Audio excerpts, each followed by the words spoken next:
takes pleasure in attracting a stellar list of speakers that address today's most relevant issues. The club's place as a refuge for rich discussion and networking has never wavered after 123 seasons. We are dedicated to encouraging debate on the issues that matter to this city, this province, and this country. The Canadian Club is one of the most important podiums anywhere in the world that a Canadian can speak to, tell Canadians what it is that they think, develop those thoughts.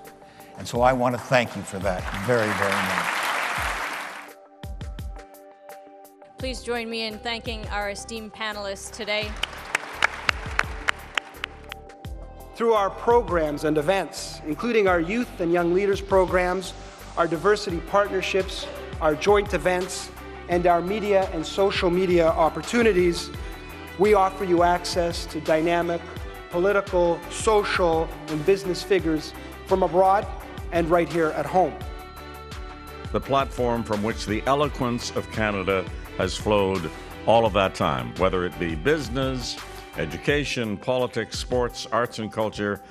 If someone wants to say something to Canadians about this country and about the future of this country, this is the venue you choose.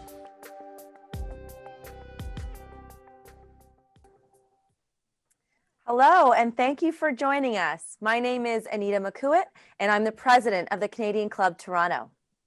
Today, we're pleased to be joined by Erin O'Toole, the new leader of the Conservative Party of Canada. He's here to discuss his new Conservative vision, putting Canada's interests first and building national solidarity.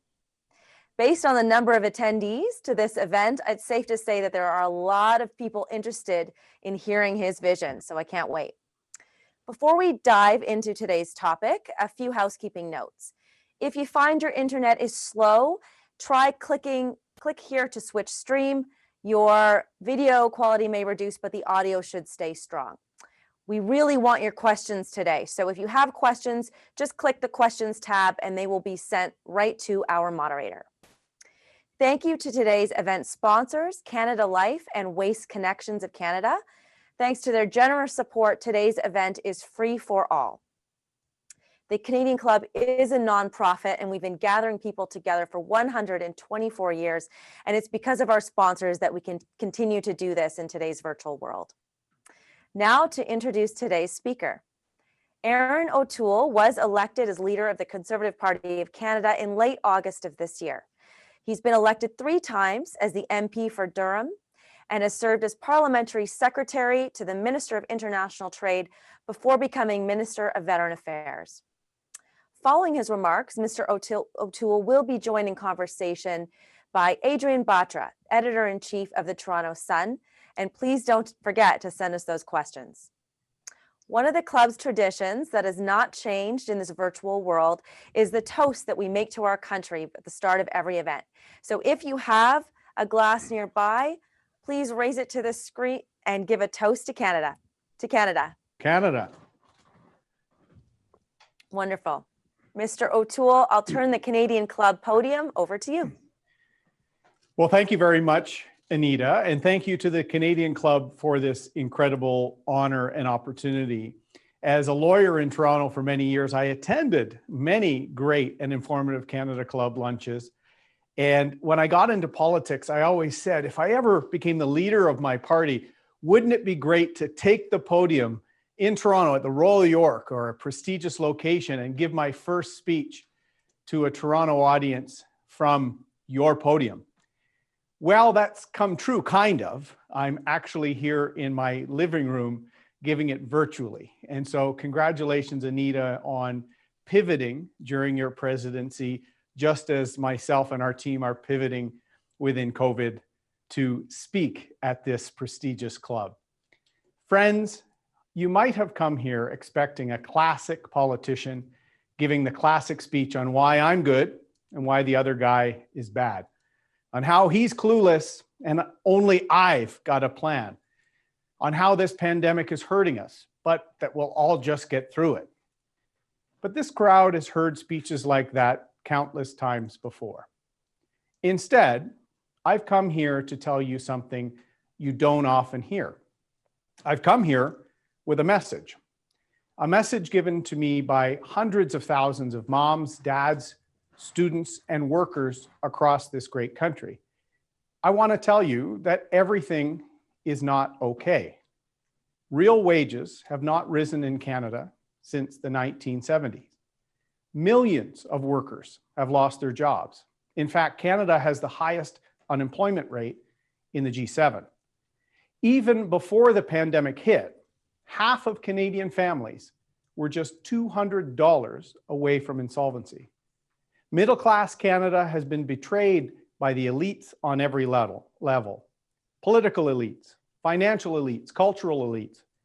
These elites have only one set of values centered on unchecked globalization, political correctness, and while middle-class Canadians have had another set rooted in family, home, and nation. Private sector union membership has collapsed. In the 1950s, 1 in 3 private sector workers were union members. Today, it's closer to 1 in 25.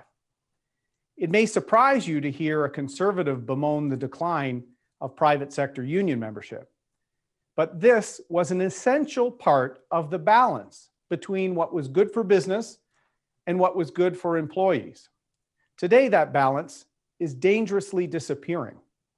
Too much power is in the hands of a few corporate and financial elites who have been only too happy to outsource jobs abroad. It's now expected of a shareholder to ask a CEO, why are we paying a worker in Oshawa $30 an hour when we could be paying one in China 50 cents an hour? And while that shareholder may see gains, Canada gets poorer. Full-time employment, a regular, steady salary, a pension. These sound straight out of a bygone era. A generation ago, married couples with steady jobs and with homes they paid off before they retired assumed their kids would flourish. Now we've come to accept those as quaint notions from a distant past. Many parents I speak with worry that their children, particularly in the Toronto area, will never own their own home. It used to be that a job was the gateway into the middle class. Increasingly, especially for younger people, a job can be a dead end, an endless cycle of contract work with no benefits, no security, no obligations on the part of the employers. Do we really want a nation of Uber drivers? Do we really want to abandon a generation of Canadians to some form of Darwinian struggle? A future without the possibility of home ownership, a sense of inevitability. While some benefit, millions are losing hope, and resentment is growing. I come from a traditional conservative background. Low taxes, small government, personal freedom, personal responsibility, helping your neighbor, free markets. I believe in all of those things. But I also grew up in a working class community. My hometown of Bowmanville, Ontario, is a GM town. My dad worked there. Our neighbors were auto workers. There was a sense of loyalty to the hometown. It's ingrained in me. I still drive a Buick. Over the last couple of decades, I've seen parts of my hometown and the region hollowed out. Jobs left and never came back for some families. The sword of Damocles hangs over the head of my community and many others like it.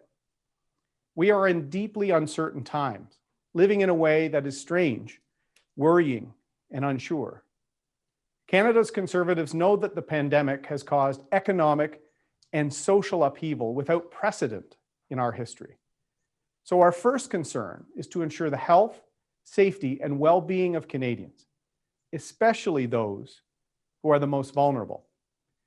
We recognize that unprecedented times call for unprecedented measures.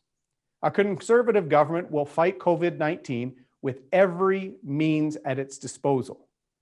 It will do its duty to secure our borders from the virus. It will support those who are fighting on the front lines. It will help those whose lives have been upended financially. socially, and mentally. We understand the need for deficit spending at a time of national emergency. This is nothing new. We spent money during the First World War. We did the same during the Great Depression and again in World War II. Very recently, Western economies responded to the 2008 financial crisis with massive investments.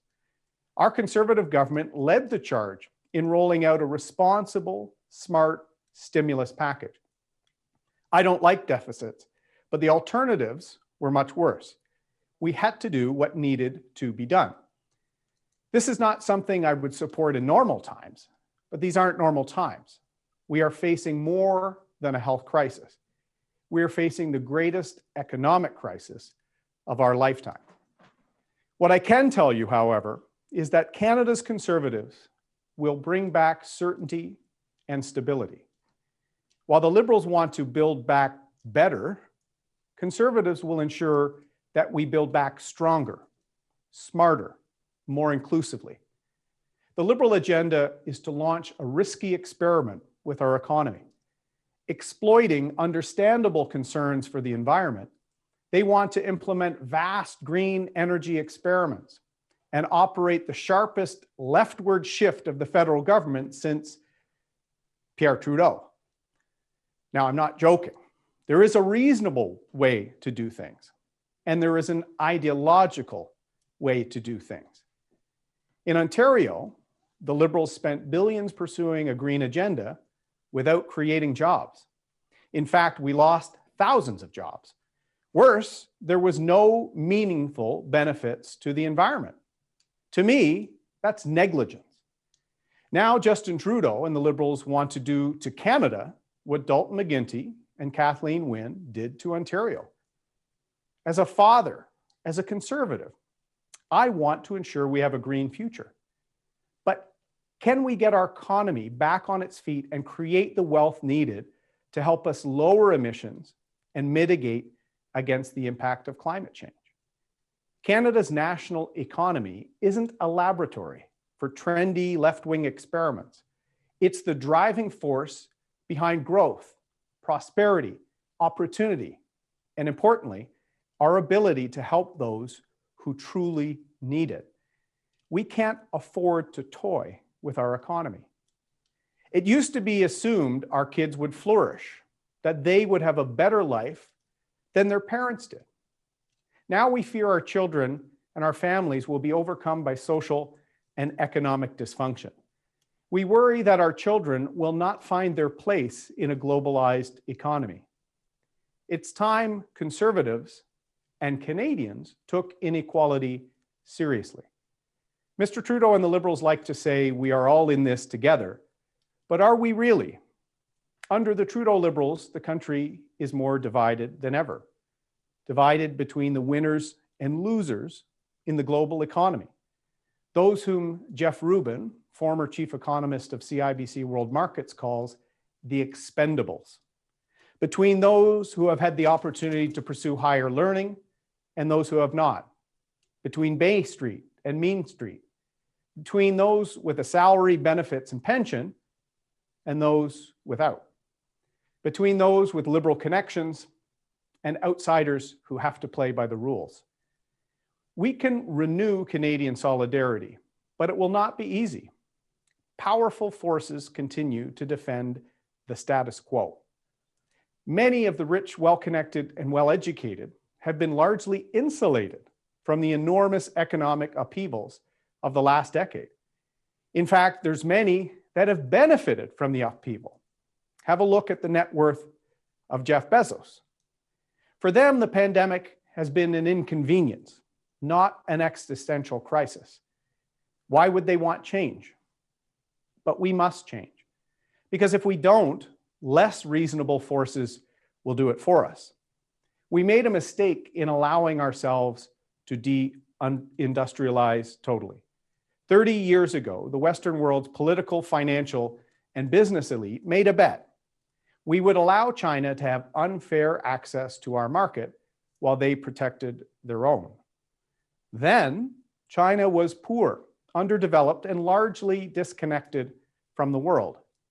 Once it became a rich and prosperous country, we hoped it would turn into a good actor, would democratize, take human rights seriously, liberalize, and play by global rules. We all know that this has not happened.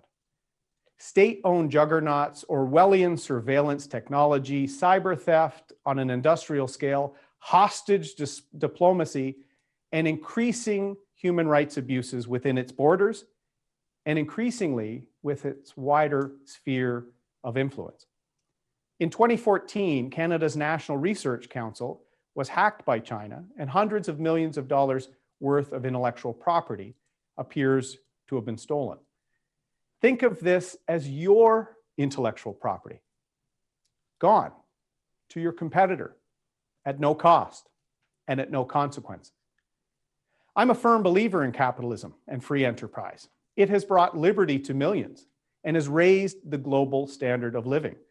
It is far superior to socialism. It will always lead to the most efficient outcome. But every now and then, the most efficient outcome does not always perfectly align with our national interest. It is more efficient and affordable to make drugs in China. It is more efficient and affordable to make masks, ventilators, and gowns in China. But as we have learned, to our cost, it is not in our national interest to make those things in China. It might be okay for flip-flops and patio furniture. It's not okay for things that are vital to our security and increasingly to our prosperity. So I will say this: when the most efficient outcome does not align with our national interest, a conservative government will ensure that the national interest comes first. Free markets alone won't solve all our problems. GDP growth alone is not the be-all and end-all of politics. The goal of economic policy is more than just wealth creation.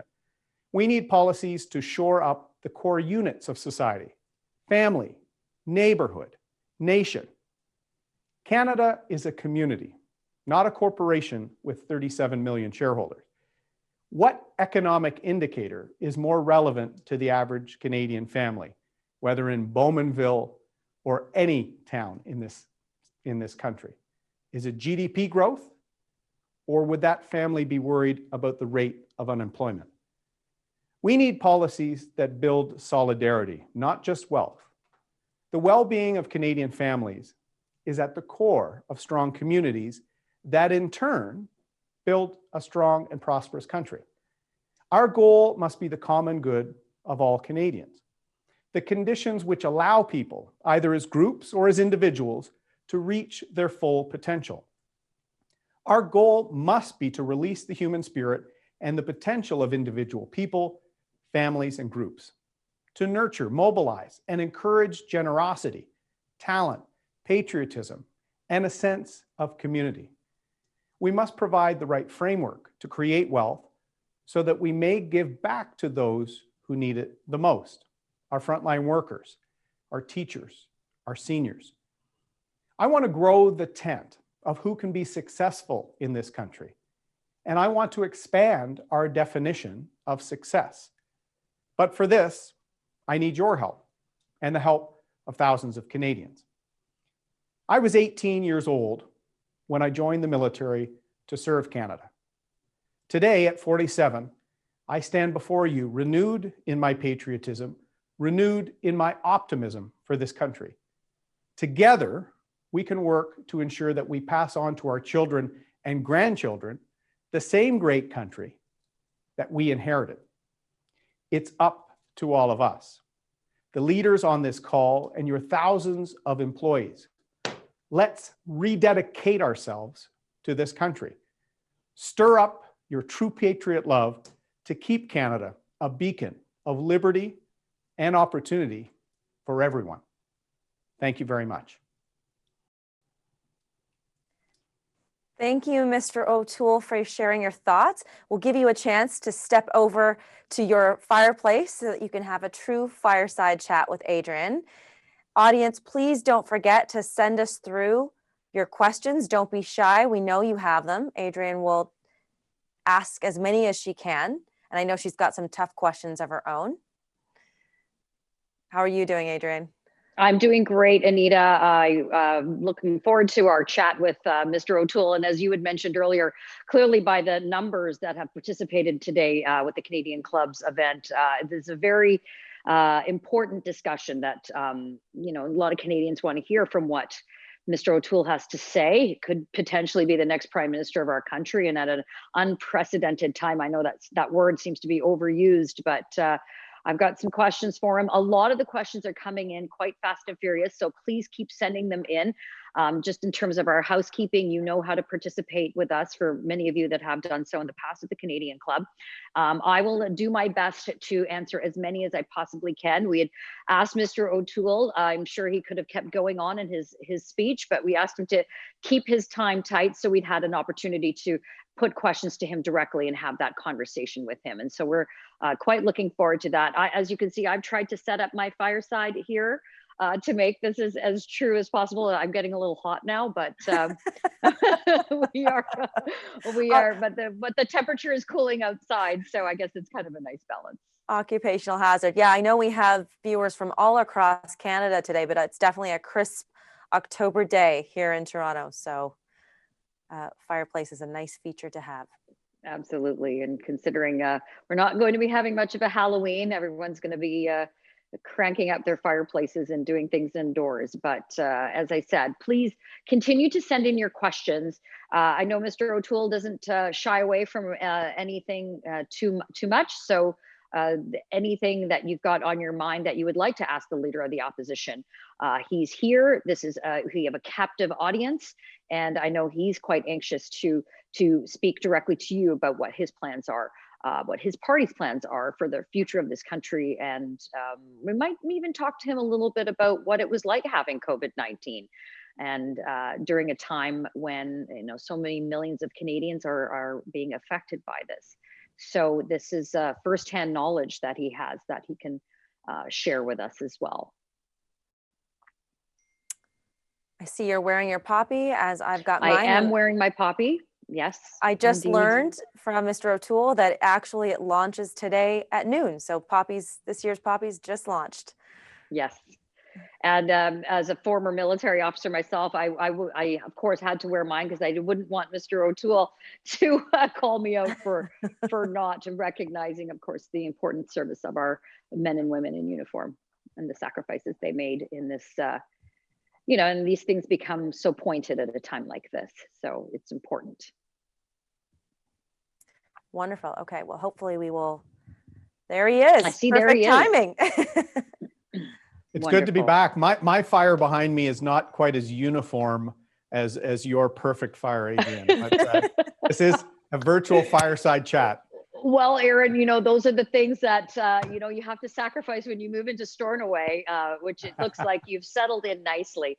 So thank you very much for joining us, and I appreciate the comments and you keeping them in terms of the time frame that we have, because we know everybody's busy and the like. And so I look forward to having this discussion with you and I just said this, the overused word is unprecedented, and you had COVID-19.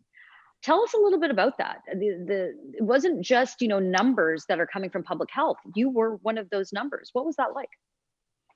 Yes, and on one day, we were one of the thousands of numbers in lineups for hours and had to be turned away from testing because Canada doesn't have rapid testing. All of our allies do. We don't have it. But Adrienne, fortunately, my experience with COVID was rather mild. My wife, Rebecca, hers was more moderate. So yet another thing she'll be reminding me of for years that I brought home in politics was the coronavirus. But we are really blessed. We had people dropping off food, sending us notes, saying prayers. We really felt like almost the whole country was with us. And fortunately, the kids avoided it. We social distanced in our home. So it was a stressful time. It lets me know what families are going through, but we were very fortunate. We didn't have the serious health impacts that many families have. Well, we are grateful that for all of our political leaders, anybody that has, of course, suffered from it and has recovered, because you have a very big job ahead of you. And that is, of course, holding this government to account for the money that they are spending, the programs that they are implementing. And sometimes this government doesn't make that job easy, nor it's not their intention to do so, but it's not your job as the opposition leader to make their job easy either. So let's go back to last week. I want to ask about the confidence motion and the brinksmanship that this country was put upon. Do you feel that when you put forward that motion to have a committee being formed, an opposition party motion to a committee to be formed, when the government decided that that was a motion of confidence, do you feel that perhaps maybe you overstepped your hand, or you overplayed your hand, or did the Liberal Party, call your bluff? No, the Liberal Party showed that their priority is their electoral success, not the well-being of Canadians in the middle of a pandemic. Adrienne, we were talking at the beginning, the Canadian Club's been around for 124 years. Not in Canada's entire history has a government ever deemed an opposition motion to create a committee as a matter of confidence.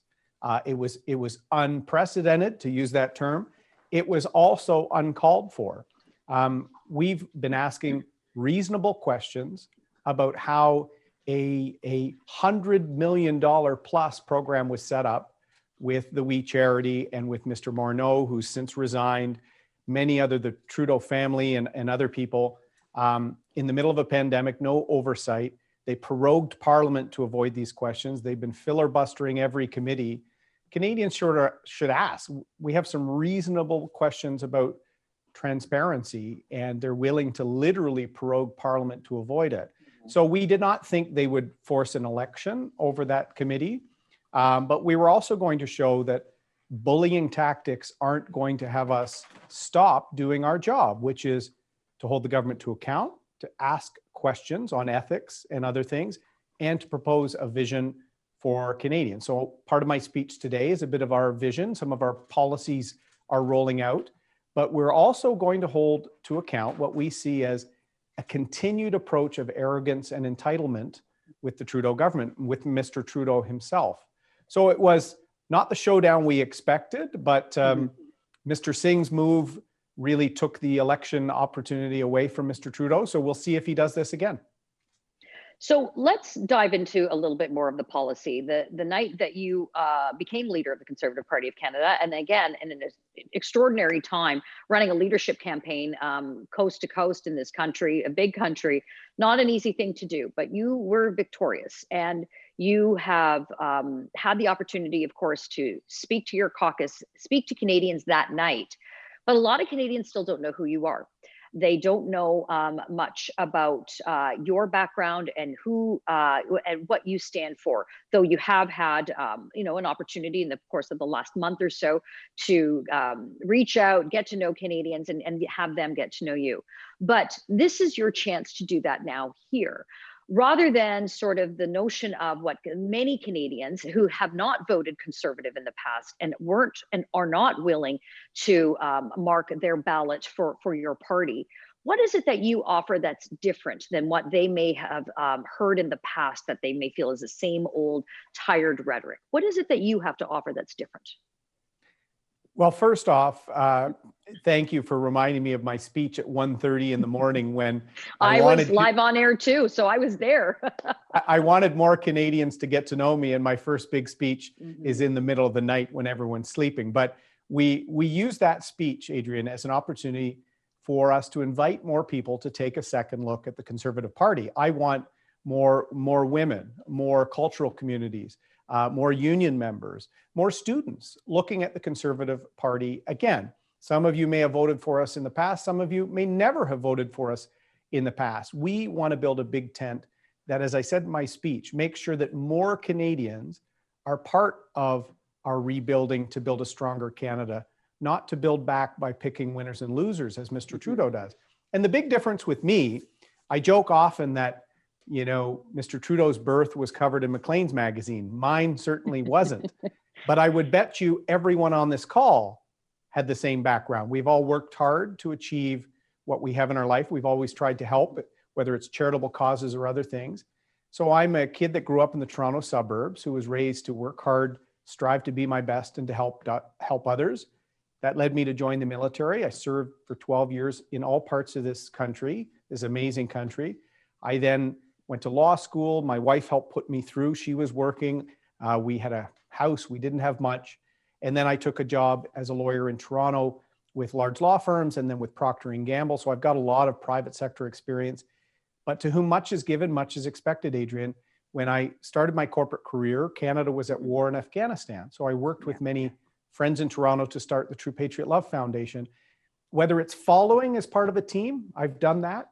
Now it's time for me to lead our party and I think our country out of a very challenging position we're in. So I don't feel I'm entitled to this job. I think I've worked hard to show Canadians I've got the experience, the judgment, the compassion to do this job at a tough time for our country. We've got a lot of questions coming in, and I'm going to try to condense a few of them to sort of cover more broadly a number of the topics that Canadians do want to hear from you, Erin. Notably, this is a time when a lot of Canadians clearly want their parliamentarians, all levels of government, to be working together. We are in a global pandemic. We really are all in this together. In order for openings or get out of phase 2 to get back to opening our communities up, we all have to do our part. And so that also speaks to Parliament Hill. And so if you were in and I know that you are in regular contact with the government, but if you were to give and talk to Justin Trudeau and say, all right, what do we need to do to get Canada's economy going post-pandemic, or even the situation which we are in right now? What advice, based on the fact that Canadians want everybody to get along right now, what advice would you give Mr. Trudeau on getting our economy going?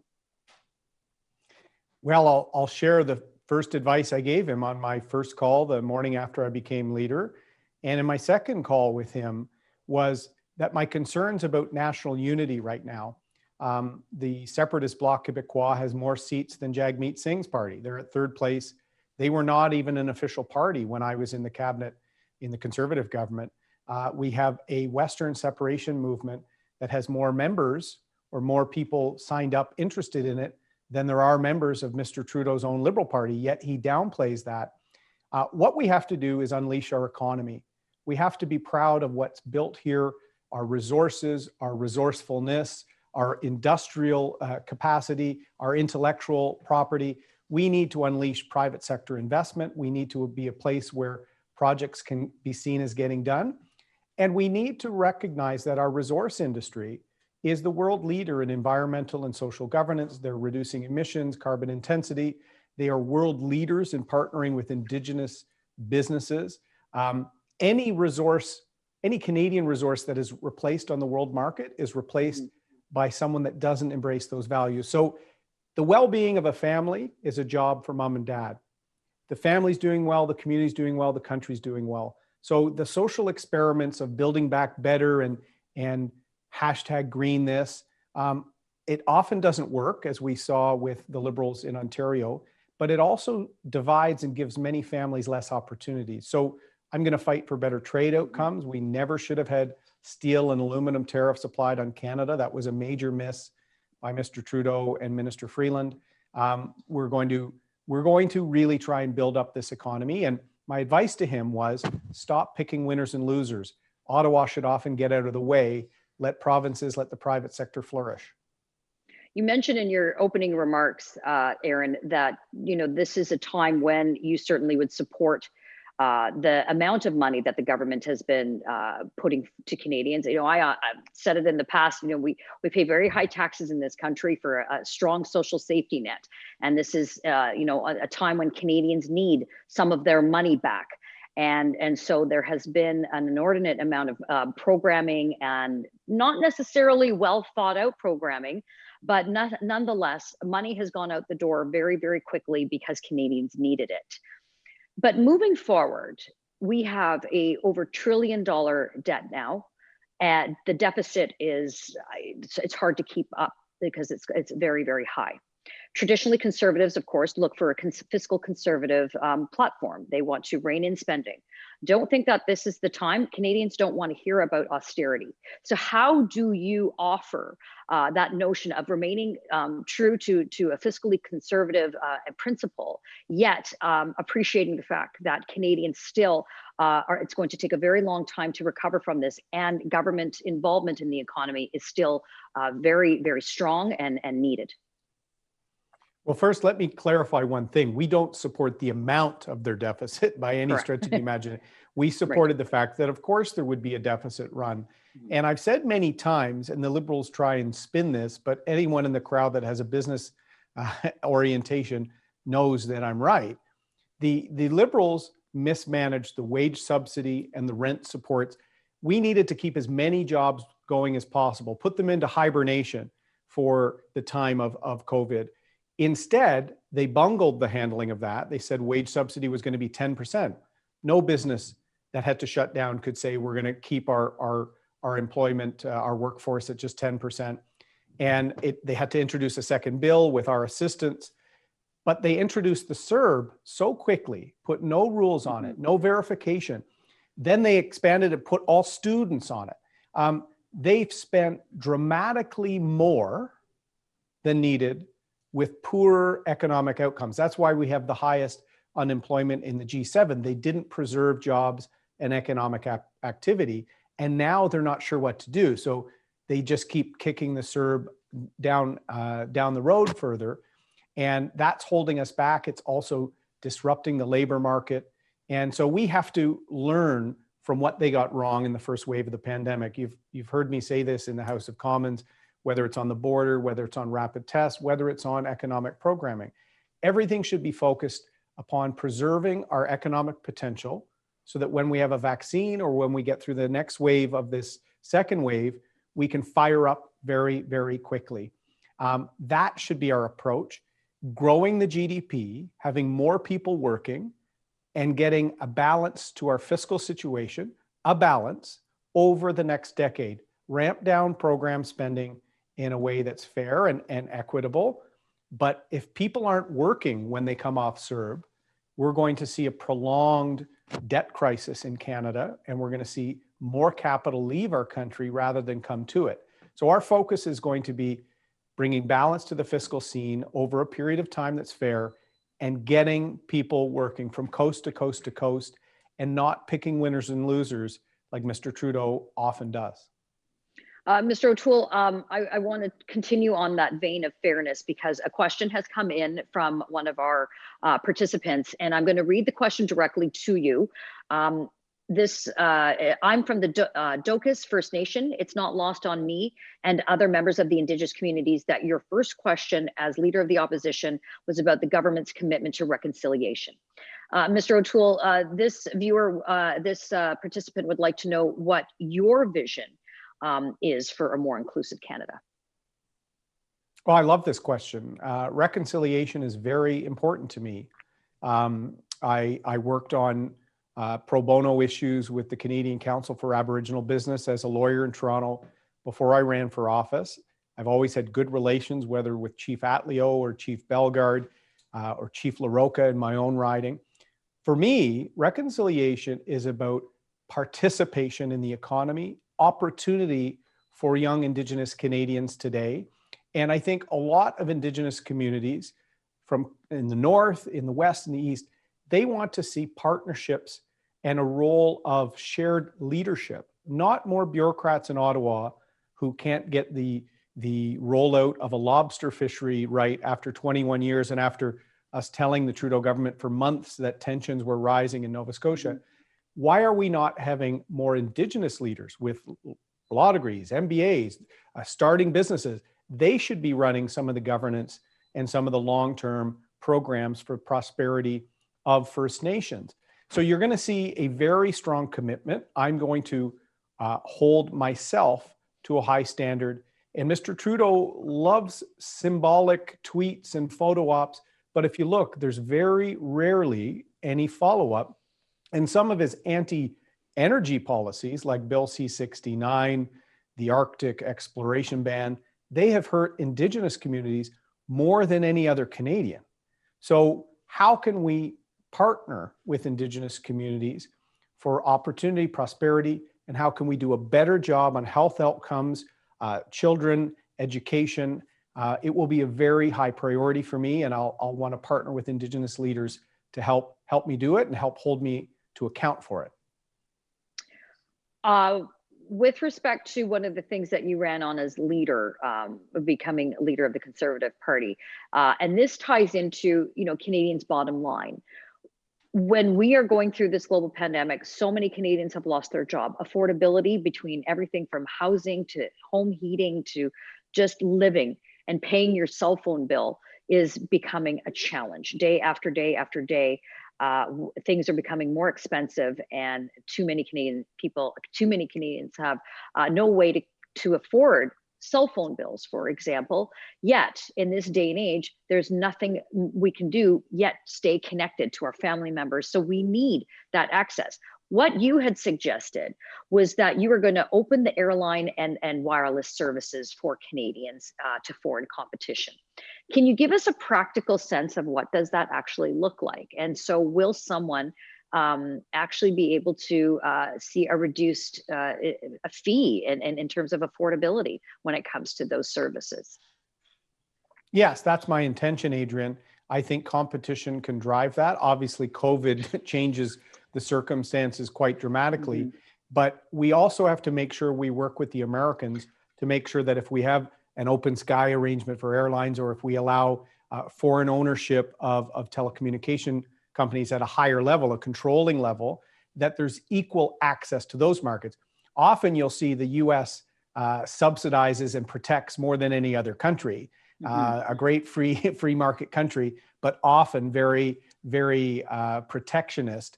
And so we have to break that down. But could you imagine a solution where the vast majority of Canada's population is along the Canada-US border? Perhaps there would be a really good opportunity for some of our carriers, both telecommunications and airline, to take advantage of that, because their infrastructure is in the same general space. They may not want to compete in New Mexico, but Michigan might be a very attractive market without the capital requirements that some others might need. So we would want to do this provided they weren't constrained from competing, vice versa.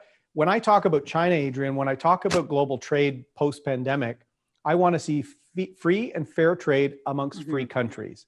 And I really don't think the free world should allow free riders like China to break the rules, abuse, transship steel and aluminum to our detriment. Our aluminum's the greenest in the world. So. I'm going to hold you right there, because I've got a whole, the Perfect. questions are coming in fast and furious. My iPad can't even keep up. And there's a lot of questions with respect to China. And I know our time is getting a little tight. So I want to get a couple of more questions in from the audience, which will tie into, our relationship with our foreign countries all over the world. One of which is November 4th. When November 4th comes, which is next Wednesday, how does a potential future Prime Minister O'Toole deal with either President Donald Trump or President Joe Biden? What does that look like for Canada? It doesn't matter who wins the election, Adrienne, because the two most important issues facing the Canadian Prime Minister of any stripe, of any era, national unity and relations with the United States. I think Mr. Trudeau's mistake has been you are either BFFs with the US president or you're at odds with the US president. It is not about the person. As Prime Minister of Canada, I'm not there as Erin O'Toole, building Erin O'Toole's brand. I'm there to fight for the interests of Canadians.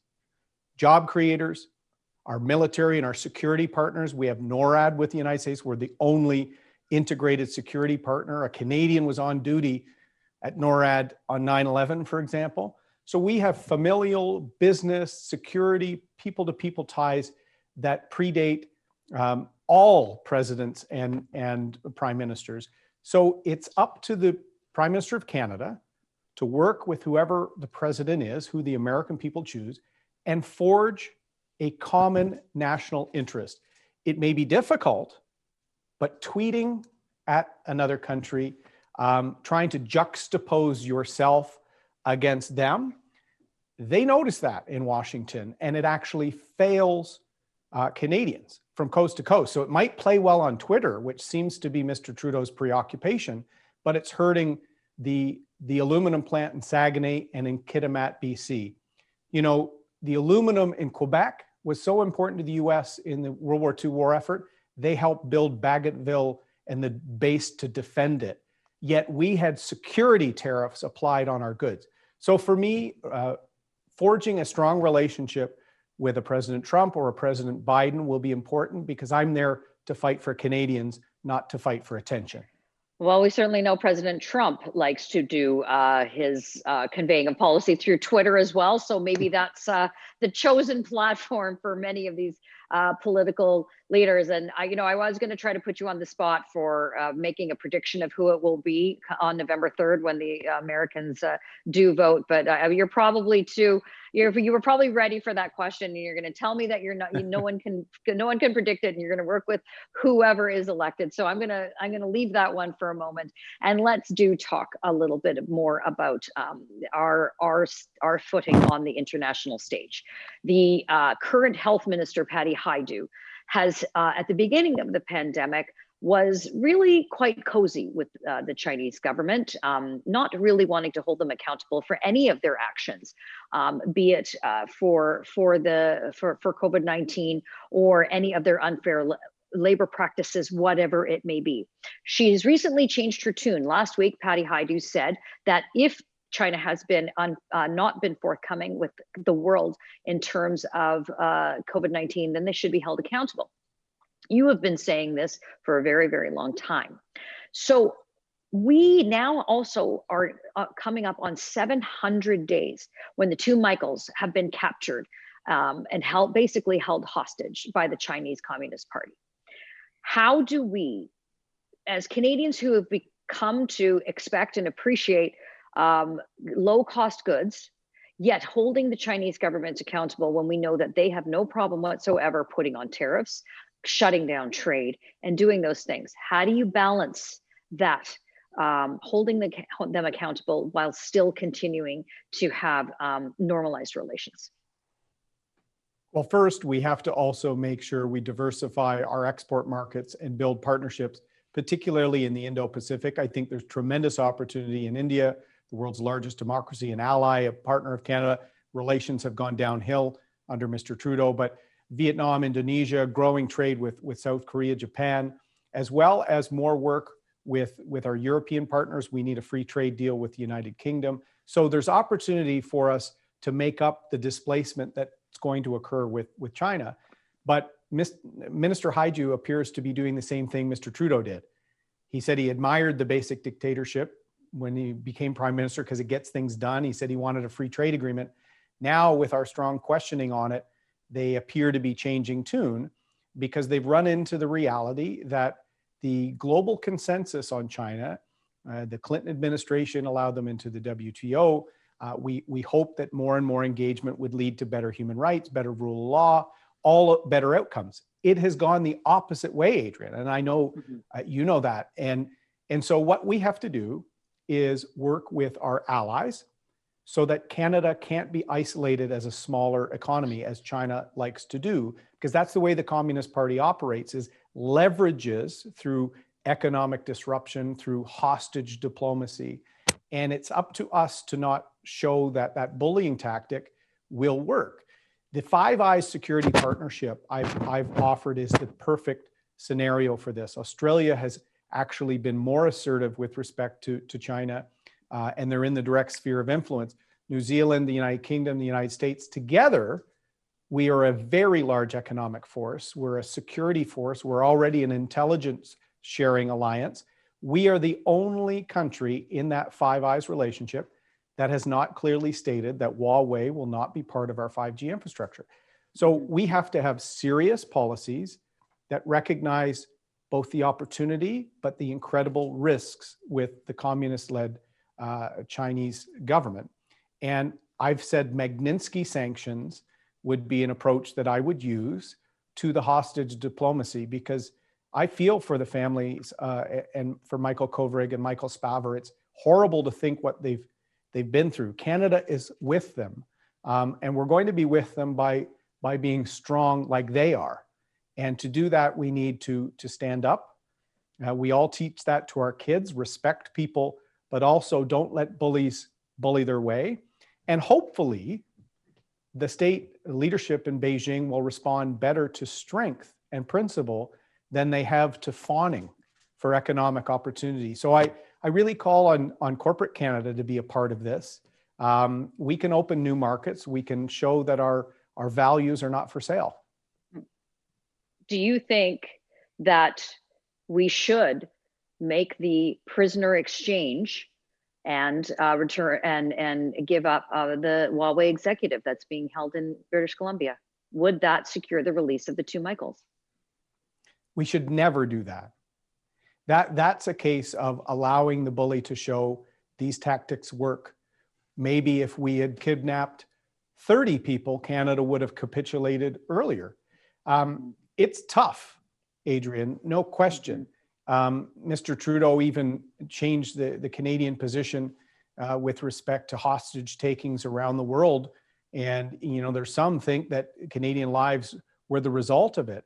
So what we have to do is be resolute and partner. And right now, after 5 years of Mr. Trudeau, our bilateral relationships around the world are in tatters with our closest allies, Australia, New Zealand, when Mr. Trudeau didn't show up for Trans-Pacific Partnership meetings. Japan was also outraged. The US, the UK, Italy, India imposed tariffs after the disastrous trip there.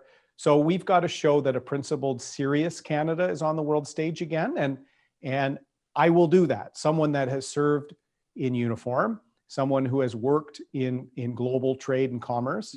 I think they'll see a less known, perhaps, but serious prime minister and the Canada that people used to rely on to be in their corner.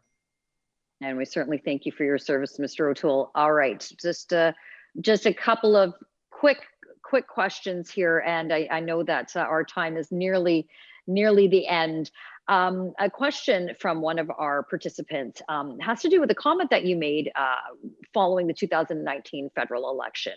The Conservatives were obviously, they had the scandal-plagued Liberal government, notably Mr. Trudeau himself, but kind of missed a wide open net.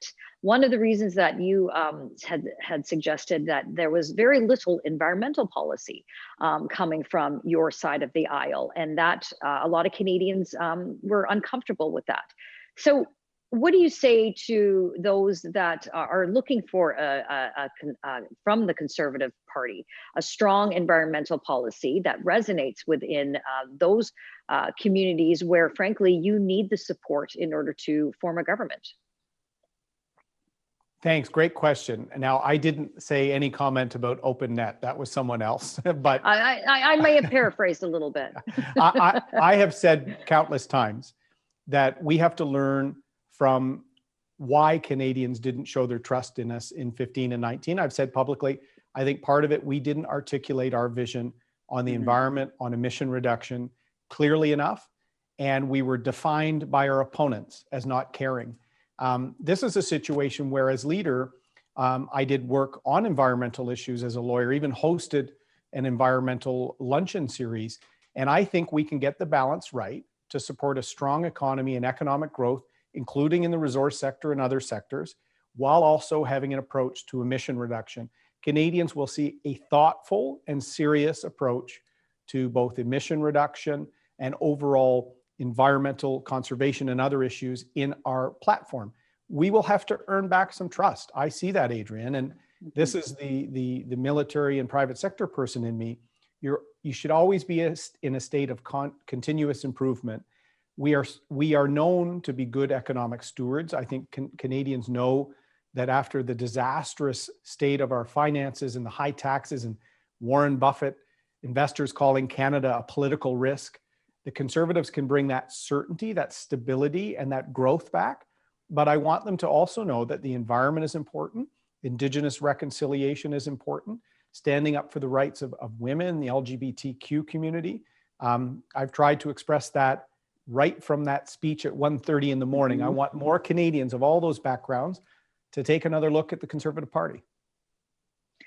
In the 1 minute we have left, as you continue to have to showcase yourself, to get to and have Canadians get to know you, what is their takeaway going to be? What are they going to say? Erin O'Toole stands for what? If he is Prime Minister, he will do this for me. I'm one of them. One of the comments I get from many people when they meet me, they said, "Hey, you're just a regular guy." Yes, I am. And I'm here to fight for you. That, I think, is refreshing. We don't need a celebrity to be our Prime Minister. We need someone who has Canada pulsing through his veins. That's why I joined the military. I love this country. I say I'm a patriot. You know, some people look askance at you when you even use that word. We're a great country. We always have to get better. We always have to make sure there's opportunity for more people. Our party needs to involve and include more people in it. But let's also be proud of what we've accomplished as Canadians. We're an incredible country. I meet new Canadians in Mississauga and Surrey that feel blessed to be in Canada, to build companies and jobs and success. Let's not lose sight of that excitement we have for this country. We just have to get it back on track. And that's why I'm here. So if people say Erin O'Toole's a regular guy, the kid from Bowmanville, Ontario, I'm here for them and I can relate to them. And I think that's important for a Prime Minister. Mr. O'Toole, I want to thank you very much for participating with the Canadian Club and answering so many questions from our participants, and they were so many more. So we hope that you come back. We will do this again for another round. Best of luck to you and continuing to hold the government accountable for their actions during this unprecedented time of COVID-19. I want to now throw it to one of the board members of the Canadian Club of Toronto, Andrea Mandel-Campbell. I think Andrea is there. I think it's just a matter of little technology for her to get her camera on. There she is. Yeah, apologies for that.